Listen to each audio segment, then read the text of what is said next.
Na parte mais remota da Pensilvânia rural, há uma estrada estreita de terra que leva a lugar nenhum. Uma trilha esquecida por Deus, onde só passam tratores enferrujados, caminhonetes carregadas de lenha e, de vez em quando, alguém que prefere a solidão ao convívio com o mundo. E foi justamente ali, no final dessa estrada, que Ethan Moore, autor de livros de mistério e recluso por natureza, decidiu começar de novo. Ethan sempre fora um homem tranquilo. Gente demais lhe causava dor de cabeça. Cidade grande lhe dava enjoo. Quando encontrou aquela casa online, algo dentro dele soube na hora. Era ali. Uma construção velha, mais firme, de madeira escura, com um alpendre largo e janelas grandes. Uma lareira e o silêncio. Um silêncio pesado, absoluto. Era tudo o que ele queria.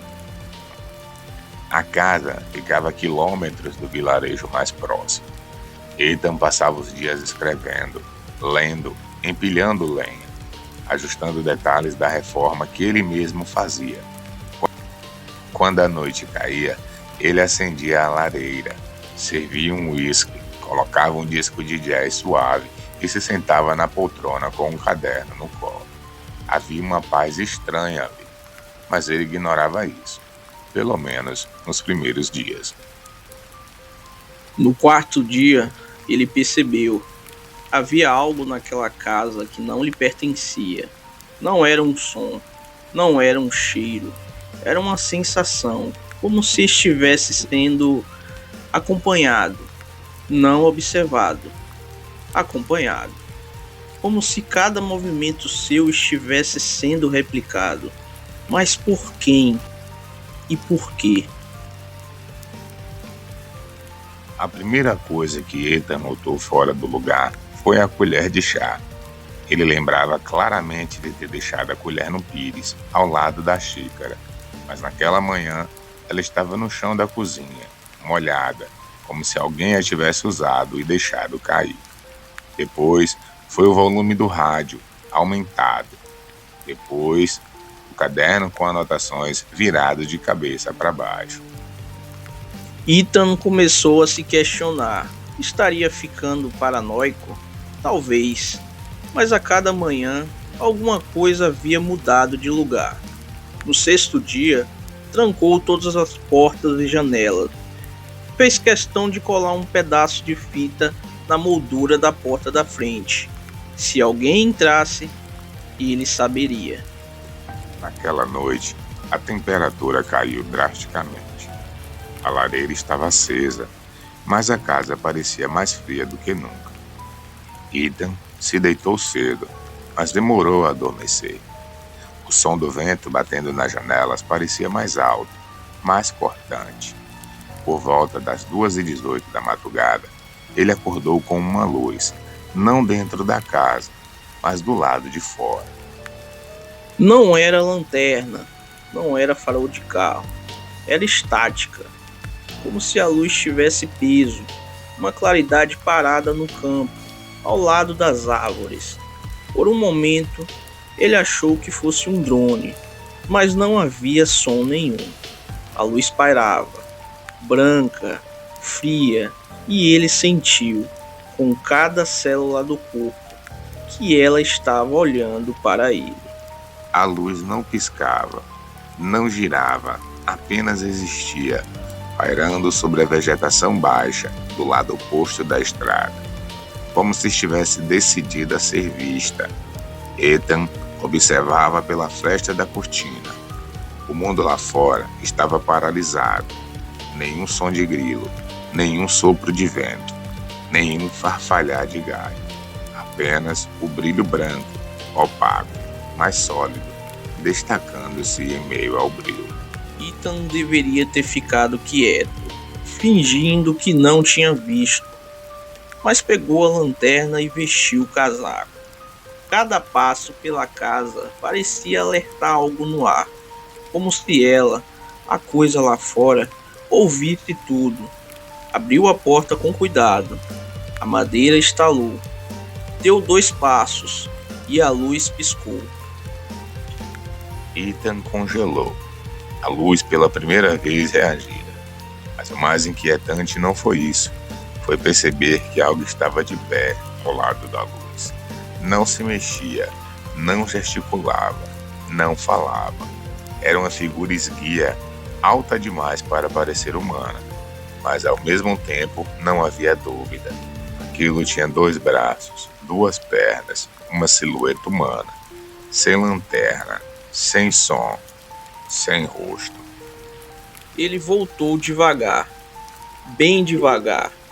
Fechou a porta com cuidado, como se isso adiantasse alguma coisa.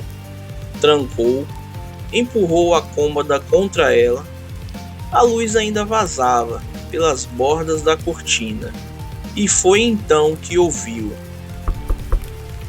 3 batidas na janela da cozinha. Ele correu. Chegou à cozinha com o coração na garganta. Nada na janela, nada do lado de fora. Mas o que estava dentro da casa mudou. O quadro no corredor estava virado. A porta do porão entreaberta. Ethan juraria por tudo que é mais sagrado. Tinha trancado aquela porta. Ela rangia e ele teria ouvido se tivesse aberto. Mas agora ela estava só, ali, o encarando, como se quisesse que ele descesse, como se aquilo que estava lá fora, de pé, o distraindo, estivesse apenas ganhando tempo, para o que já estava ali dentro. A luz apagou instantaneamente, como se tivesse cumprido sua função. Ethan não dormiu naquela noite. Ficou sentado no canto da sala com a faca de cozinha na mão. Mas nada aconteceu. Ao amanhecer, a luz havia desaparecido. Mas o que ela deixou para trás? Ethan vasculhou a casa de cima a baixo. Nenhum sinal de arrombamento. Nenhuma pegada. Nenhuma prova. A não ser uma. A cadeira da sala estava virada para a janela. Ele lembrava bem de tê-la deixado de frente para a lareira. Naquela manhã, Ethan teve a certeza de que alguém estivera ali. Não como um ladrão, não como um animal, como uma coisa inteligente, que entrou, olhou, sentou e saiu, sem deixar rastros. O cheiro da casa estava diferente, a energia do ar também. Aquela casa já não era só dele. Nas 2 noites seguintes, a luz não voltou, mas a casa passou a emitir sons que Ethan nunca tinha escutado antes. Estalos longos, como ossos sendo torcidos, rangidos surdos no sótão, onde ele nunca havia subido. E o pior, o relógio da cozinha começou a atrasar, depois a adiantar, depois a marcar 3h33 da manhã, por horas a fio. Na terceira noite, a energia caiu. Tudo ficou apagado. Ethan permaneceu no escuro por exatas 11 horas. Sim, ele contou. Não dormiu. Não piscou. Na terceira noite, a energia caiu. Tudo ficou apagado. Ethan permaneceu no escuro por exatas 11 horas. Sim, ele contou. Não dormiu, não piscou. E num breu completo, ouviu passos no sótão. Arrastados, cadenciados, como se algo ou alguém estivesse andando em círculos bem acima da cabeça dele. Quando a luz voltou, Ethan correu até o quadro de força, intacto, nenhum disjuntor desligado. Mais tarde, encontrou o espelho do banheiro todo embaçado, como se alguém tivesse tomado banho, mas ele não havia entrado ali o dia inteiro. Ethan decidiu subir ao sótão. Levou uma lanterna. Quando abriu a escotilha, sentiu o ar quente subir do vazio. E antes mesmo de acender a luz, ele ouviu um sussurro. Não conseguiu entender o que dizia, mas estava lá, grave, molhado, repetitivo.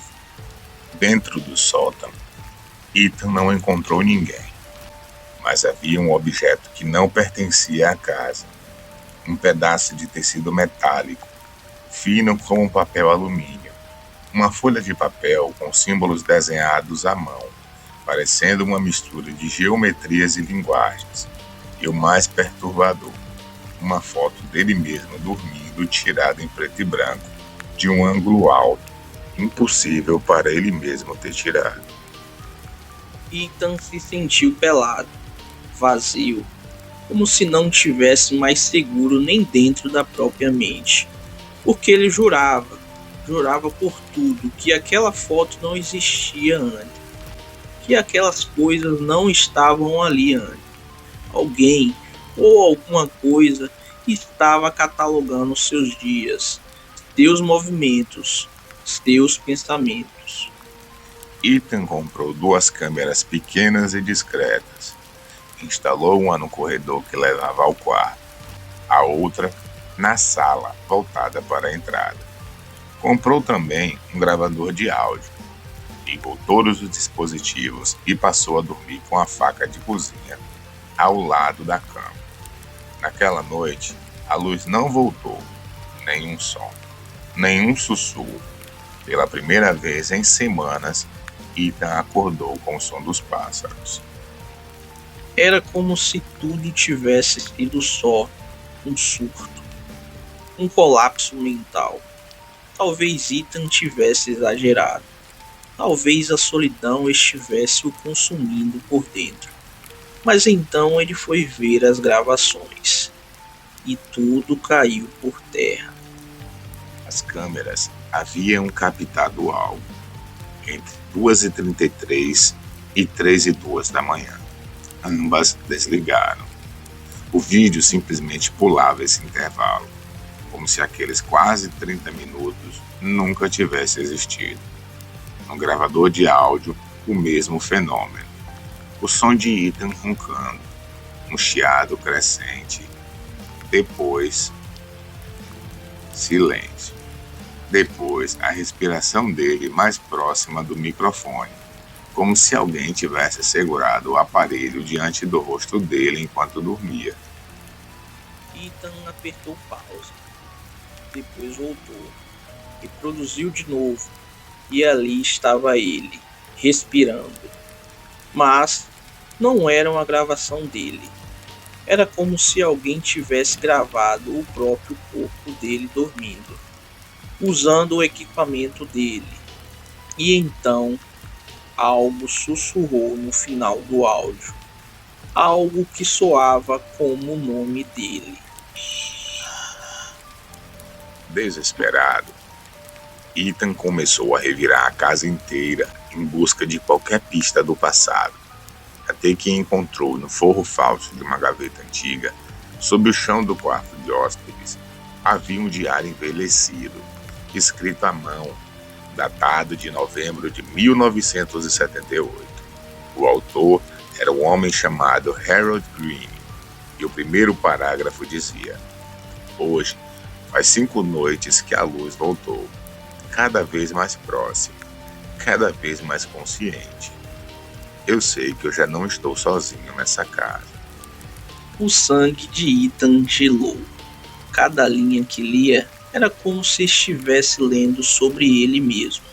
Harold falava sobre a luz pairando, sobre objetos mudando de lugar, sobre perda de tempo, sobre ruídos no sótão, sobre a sensação de estar sendo estudado, copiado. Mas havia algo no fim do diário que o destruiu. A última página estava rabiscada, tremida. Havia apenas uma frase, repetida 7 vezes. "Eles não querem me matar. Eles querem ser eu." E abaixo disso, um recorte de jornal antigo, colado com fita adesiva. A manchete dizia: Autor desaparece em floresta da Pensilvânia. Nenhum rastro encontrado. Nenhum rastro encontrado. Polícia encerra buscas. A foto era de Harold, mas o mais bizarro, Ethan o reconhecia. Depois do diário de Harold Green, Ethan passou 3 dias sem dormir. 3 noites trancado dentro do quarto, com os móveis bloqueando a porta e todas as luzes acesas. Mas o medo verdadeiro não vinha mais de fora, vinha do espelho. Ele olhava para o próprio reflexo, e alguma coisa não batia. Era o rosto dele, mas a pele parecia mais pálida, os olhos ligeiramente mais fundos, as expressões atrasadas. Ele piscava, e o reflexo demorava uma fração de segundo a mais para reagir. Ou era só o cansaço, só paranoia, só medo. Na quarta noite, a luz voltou. Dessa vez, não pairava no campo. Estava no quintal e não estava sozinha. 4 figuras, altas, silenciosas, paradas no escuro observando, com olhos que não brilhavam, mas absorviam a luz ao redor. Ethan ligou o gravador, as câmeras, a luz da varanda, e foi então que ouviu o barulho mais temido, a escada do sótão descendo sozinha. Ethan não subiu, não ligou para a polícia, não correu. Ele só apenas se tentou. Sentou na cadeira da sala, a mesma que jurara nunca mais usar. E então esperou. Às 3h33 da madrugada, a luz entrou pela janela, mas não ofuscava, não queimava. Era como se apagasse a realidade onde ela tocava. Os móveis desapareceram, as paredes sumiram, o som foi drenado, e então Ethan se viu de pé, olhando para si mesmo. Mas havia algo errado. O outro Ethan sorriu. Ethan não lembrava do que havia acontecido depois. Acordou no chão, deitado de lado, com a faca na mão, mas não se lembrava de tê-la pegado. O relógio marcava 3h33 da manhã. As câmeras não funcionavam e o diário de Harold, queimado, reduzido a cinzas dentro da lareira. Ele não se lembrava de ter acendido fogo algum. Na semana seguinte, Ethan parou de escrever. Começou a sair durante o dia. Sorria mais. Parecia renovado. Alguns diriam que ele finalmente se livrou do medo. Outros que ele se entregou a ele. Mas se você ouvir os áudios que ele enviou aos amigos, aqueles raros registros de voz, vai notar uma coisa estranha. A voz dele já não parece ser a mesma. Ele nunca mais publicou nenhum livro, nunca mais atendeu uma ligação, mas sua conta bancária continua sendo usada até hoje. Quem ou o que está vivendo na casa dele, na pele dele, ainda permanece um mistério.